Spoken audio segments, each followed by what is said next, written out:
പാണ്ഡവരുടെ ദൂതും പേറി വന്ന കൃഷ്ണൻ 2 നാൾ വിതുരരുടെ ഗ്രഹത്തിൽ കഴിഞ്ഞതിനു ശേഷം സഭയിലേക്ക് തന്റെ ആഗമന ഉദ്ദേശവുമായി എത്തുവാനുള്ള ദിവസമായിരിക്കുന്നു. കാലത്ത് തന്നെ ദിനകൃത്യങ്ങൾ അദ്ദേഹം കഴിച്ചു. ജലസ്പർശം, ജലം, ഹോമം ഇവയെല്ലാം ചെയ്ത് ഉദിക്കുന്ന ആദിത്യനെയും മാധവൻ സേവിച്ചു. ഈ സമയത്ത് ദുര്യോധനനും സൗബലനായ ശകുനിയും ജപിച്ചുകൊണ്ട് നിൽക്കുന്ന ദശാർണനുമായ കൃഷ്ണന്റെ പുരോഭാഗത്തെത്തി നിന്നു. പിന്നെ ദുര്യോധനൻ കൃഷ്ണനോട് ഇപ്രകാരം പറഞ്ഞു: ധൃതരാഷ്ട്ര സഭയിൽ പോയിരിക്കുന്നു. ഭീഷ്മർ തുടങ്ങിയ കൗരവ ഭൂപാലന്മാരും മറ്റും രാജാക്കന്മാരും ഭവാന്റെ വരവ് പ്രതീക്ഷിച്ചുകൊണ്ടാണ് ഇരിക്കുന്നത്. ദേവന്മാർ ഇന്ദ്രനെ എന്ന വിധം ഹേ ഗോവിന്ദ, ഭവാനെ കൗരവന്മാർ പ്രതീക്ഷിക്കുന്നു.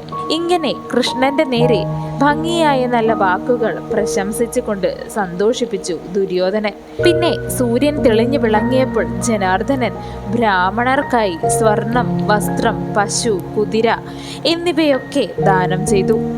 അപരാജിതനായ കൃഷ്ണൻ പല രത്നങ്ങൾ അവർക്ക് നൽകിയതിന് ശേഷം നന്ദിച്ചു വാഴുന്ന സമയത്ത് രഥസാരഥി വന്നു ചേർന്നു. ഉടനെ തന്നെ ആ രഥത്തെ മണിക്കിങ്ങിണി അണിയിച്ചു.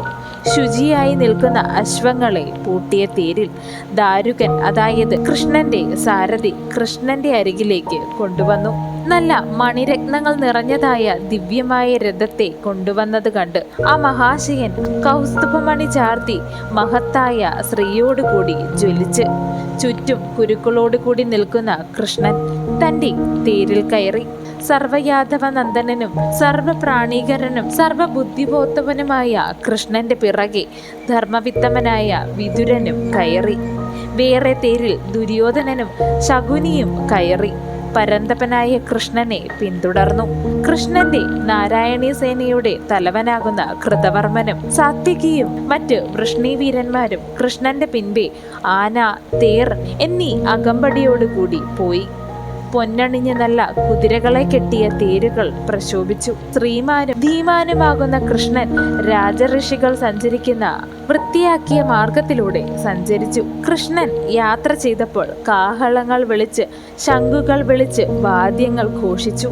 ചിത്രവസ്ത്രങ്ങൾ ഉടുത്ത് അസംഖ്യം മറ്റ് വീരന്മാരും വാളും കത്തിയുമായി കൃഷ്ണന് അകമ്പടി സേവിച്ചു. 500 ആനകൾ, അപ്രകാരം തന്നെ 1000 നല്ല തേരുകൾ അപരാജിതനായ കൃഷ്ണനെ പിന്തുടർന്നു. കുരുപുരത്തിൽ കൃഷ്ണനെ കാണുവാനായി ബലരാമനും വൃദ്ധന്മാരും സ്ത്രീകളും അടങ്ങുന്ന സകലരും രാജവീതിയിൽ എത്തി. കുരുക്കൾ പൂജിക്കുന്നതേറ്റും നല്ല ചൊല്ലുകൾ കേട്ടും സ്ത്രീകൾ കൃഷ്ണനെ പ്രതിപൂജിച്ചു. അങ്ങനെ നീങ്ങുന്ന കൃഷ്ണനെ കണ്ട് എല്ലാവരും സന്തുഷ്ടരായി. കൃഷ്ണൻ യാത്ര ചെയ്തു. സഭയിൽ വന്നു ചേർന്ന ഉടനെ തന്നെ കൃഷ്ണന്റെ അനുയായികൾ ശംഖുപോലെ മുഴങ്ങുന്ന കാഹളം കൊണ്ട് ദിക്കുകൾ മുഴക്കി. തേജസ്വിയായി വിളങ്ങുന്ന ആ നൃപന്റെ ആ സദസ്സും സമസ്തവും കൃഷ്ണൻ വന്നത് കാണുവാനായി ഒട്ടാകെ ഒന്നിളകി.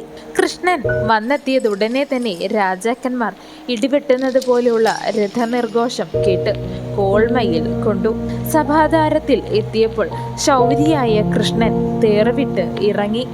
പുതുമേഘത്തോടുകൂടി തുല്യമായി തേജസ്സായി ഉജ്ജ്വലിച്ചും ഇന്ദ്രാലയം പോലുള്ള ആ സഭയിൽ ചെന്ന് കയറി. വിതുരൻ, സാത്യകി ഇവർ ചേർന്ന് കൈപിടിച്ചവരായ ആ മഹാശയൻ അർക്കൻ താരകളെ എന്ന വിധം ശ്രീകൊണ്ട് കുരുക്കളെ ജയിച്ചു. കൃഷ്ണന്റെ മുൻപിൽ കർണൻ, ദുര്യോധനൻ എന്നിവരും കൃഷ്ണന്റെ പിൻപിലായി കൃതവർമ്മനും വൃഷ്ണികളും ധൃതരാഷ്ട്ര മഹാരാജാവിനെ മുൻപിലാക്കി ഭീമ, ദ്രോണാദികളും എല്ലാവരും എഴുന്നേറ്റ് നിന്ന് മുകുന്ദനെ ആദരിച്ചു. പൊന്നണിഞ്ഞതായ ആ ആസനം കൃഷ്ണനായി ധൃതരാഷ്ട്രന്റെ ആജ്ഞപ്രകാരം സജ്ജീകരിച്ച് വെച്ചു. മന്നവന്മാരോടും ഭീഷ്മ, ദ്രോണാദികളോടും ഏവരോടും നോക്കി പുഞ്ചിരിച്ചുകൊണ്ട് കൃഷ്ണൻ സംസാരിച്ചു. ആ ധർമ്മമൂർത്തി മറ്റ് മന്നവന്മാരോടൊപ്പം സംസാരിച്ചു. ഏവരോടും കൃഷ്ണൻ നിന്ന് സംസാരിച്ചു. അവിടെ സഭയിൽ ചെന്ന മുകുന്ദനെ രാജാക്കളും എല്ലാ കൗരവന്മാരും പൂജിച്ചു. ദുശാസനൻ സാത്യകിക്ക് ഉത്തമമായ ആസനം നൽകി. കൃതവർമാവിന് സ്വർണാസനം വിമിംശതിയും നൽകി.